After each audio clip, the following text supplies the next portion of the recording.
হাদিস শরীফে আল্লাহ রাসূল বলেন আখিরাতের মধ্যে তিন শ্রেণীর মানুষ হইবে।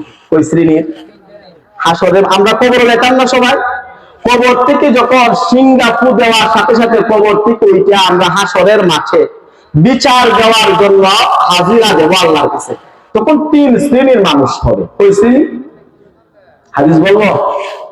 হাদিস হযরতে আবু হুরায়রা রাদিয়াল্লাহু তাআলা আনহু থেকে বর্ণিত হাদিস।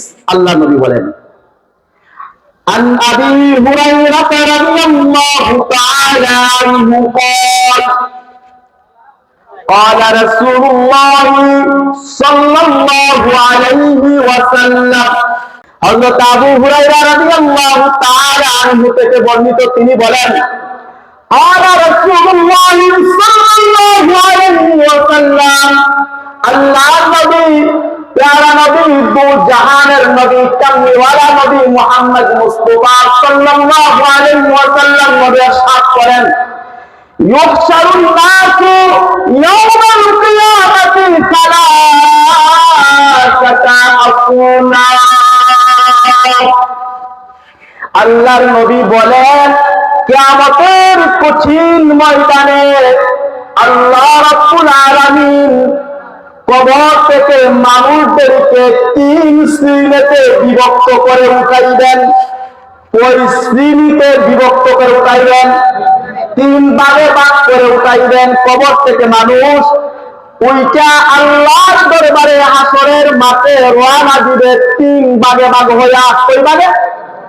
নবী বলেন, এক নাম্বার ভাগ সিনতান মুশাতাইন, এক নাম্বার ভাগ হইল যারা কবর থেকে পায়ে হেঁটে হেঁটে কিয়ামতের মাঠের দিকে যাবে। কিভাবে যাবে? পায়ে হেঁটে হেঁটে কিয়ামতের মাঠের দিকে যাবে, পায়ে হেঁটে। দুই নাম্বার নবী বলেন, ওয়াসিনতান রুকবানা, দ্বিতীয় শ্রেণীর মানুষ, তারা দ্বিতীয় শ্রেণী একদল লোক কবর থেকে সোয়ারি হয়ে কিয়ামতের মাঠের দিকে রওনা দিবে। কি অবস্থায়? সোয়ারি হয়ে যানবাহনে আরোহণ করে, ভিআইপি পার্সন। আর একদল কষ্ট করে যাবে। হাসরের মাঠ কত ভয়ানক, উপরে সূর্য, নিচে তামা, এত প্রচন্ড গরম, হাইটা যাওয়া কত কষ্ট হবে না? অনেক কষ্ট হবে। তো এরা কষ্ট করে যাবে। আর একদল ভিআইপির মতো, বাদশার মতো ইজ্জতে সোয়ারি হইয়া আল্লাহর এই হাসরের মাঠের দিকে রওনা দিবে, বাদশার মতো দেখতে দেখা যাবে। তিন নম্বর, ওয়াসিনতান আলা বুজুহিহিম, তৃতীয় শ্রেণীর মানুষ হলো,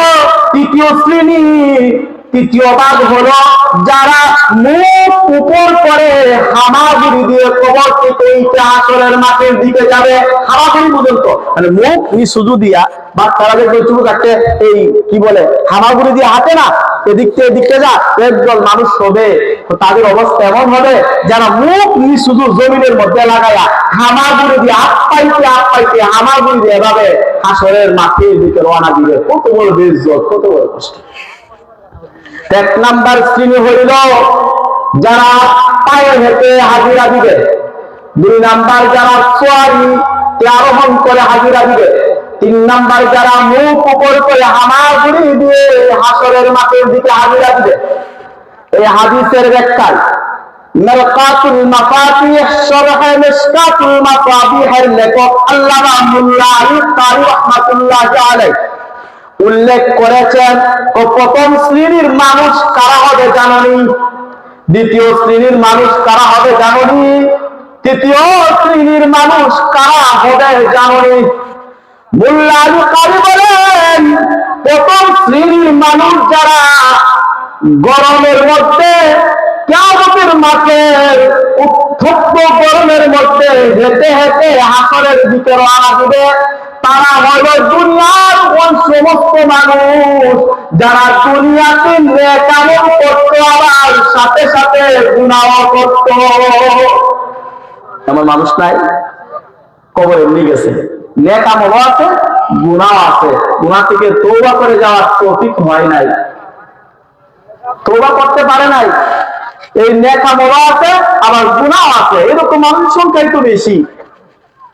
আমাদের উচিত গুনাহ হবে, গুনাহ হয়েছে সাথে সাথে তওবা করে ফেলে, সাথে সাথে। হাকিমুল উম্মত থানভী রাহমাতুল্লাহ আলাইহি বলেন, প্রতিদিন ঘুমানোর আগে রাতের বেলা 2 রাকাত সালাতুত তওবা, তওবার নিয়তে নামাজ পড়ে নাও, দোয়া কর, আল্লাহ আজকে সারাদিনের ঘুম থেকে উঠা ঘুমানো আগ পর্যন্ত আমি যত গুনাহ করছি আল্লাহ সবগুলি মাফ করে দাও। আর আজকে থেকে নিয়ে এই ঘুমানোর শুরু থেকে নিয়ে আবার পরের দিন আর সামনের দিন আর ঘুমানোর আগ পর্যন্ত যত গুনাহ হবে, আয় আল্লাহ আমার দ্বারা যেন কোনো গুনাহ না হয়, আল্লাহ তুমি আমার কবুল করো। এবার যদি একটা মানুষ চলতে থাকে, হাকিমুল উম্মত বলেন ইনশাআল্লাহ আমি আশাবাদী সে ঈমান নিয়ে তওবার সহিত কবরে যাওয়ার তৌফিক হবে। মোল্লা আলী কারি বলেন, প্রথম শ্রেণী মানুষ যারা নেক আমল আছে গুনাহ আছে, তো তারা হাসরের ময়দানে পায়ে হেঁটে হেঁটে আল্লাহর দরবারে হাজিরা দিবে। 2 নম্বর স্পেশাল ফোর্স যারা সোয়ারির মধ্যে সোয়ারির উপর আরোহণ করে আল্লাহর দরবারে হাজিরা দিবে, তারা কারা জানেন? মোল্লা আলী কারি বলেন আল মুমিনুন আল কামিলুন, তারা হলো কামেল আল্লাহওয়ালা, কামেল ঈমানদারেরা, কামেল ওলি আল্লাহ, হক্কানি ওলি আল্লাহ যারা ছিল তারা হলো সেই সমস্ত লোকেরা। তাদের মর্যাদা যারা কামেল আল্লাহওয়ালা, কামেল মুমিন, হক্কানি রব্বানি আল্লাহওয়ালা আলেম, আল্লাহওয়ালা হাফেজ, তো তাদের মর্যাদা হবে এরকম। তারা সোয়ারির উপর আরোহণ করে শাহের মতো হাসরের মাঠে রওনা দিবে। আর 3 নম্বর যে দল কপাল পুরা দল, এরা কারা জানো? হুমুল কুফফার, তারা হলো দুনিয়াতে যারা কাফের ছিল, মুশরিক ছিল, ওই কাফের মুশরিকদের অবস্থা হবে। আচ্ছা, যদি কথাটা হাদিসটা বুঝে থাকি আমরা, তাহলে বলেন তো ভাই 3 শ্রেণীর মধ্যে কে কোন শ্রেণী হতে চান? আমরা কোন শ্রেণী হতে চাই? 1 না 2? 2। দ্বিতীয় শ্রেণী কয় নম্বর শ্রেণী হতে চাই?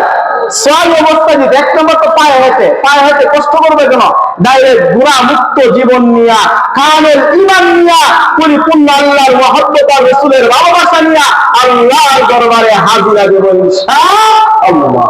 আল্লাহ তৌফিক দান করুন।